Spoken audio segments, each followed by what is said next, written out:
అరుంధతికి సినిమాకి సిమిలారిటీస్ గురించి చెప్తున్నారు. మీరు ఇండైరెక్ట్గా చెప్పారు, నేమ్ తీసుకోలేదు ఇందాక.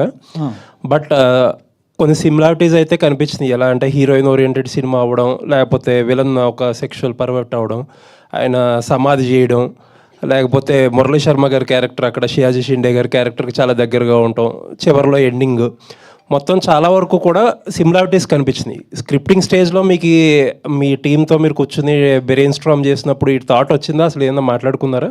స్క్రిప్టింగ్ స్టేజ్లో డే 1 ఎప్పుడైతే మేము ఒక స్ట్రక్చర్ అనుకున్నామో ఆ రోజే మాకు ఆ సిమిలారిటీస్ ఉంది.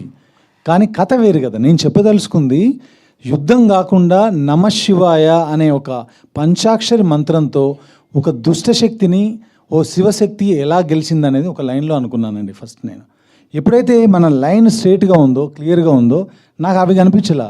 మీరు చూసిన షియాజీ షిండే క్యారెక్టర్ అంటున్నారు, ఒక ఊర్లో ఉన్న ఫకీర్ కానీ లేదంటే అలాంటి క్యారెక్టర్లు మనం గెటప్ వేసినప్పుడు ఆ గెటప్ ద్వారా అనిపించుండొచ్చు. కానీ ఆయన ఆ ఊర్లో ఉన్న అన్ని మతాలను సమానంగా చూసే వ్యక్తి.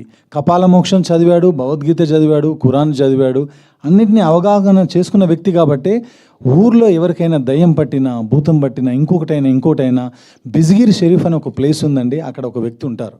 సో ఆయన క్యారెక్టర్ నేను ఇక్కడ పెట్టాను తప్ప ఇందులో ఉన్న క్యారెక్టర్ని మాత్రం ఇక్కడ పెట్టాల.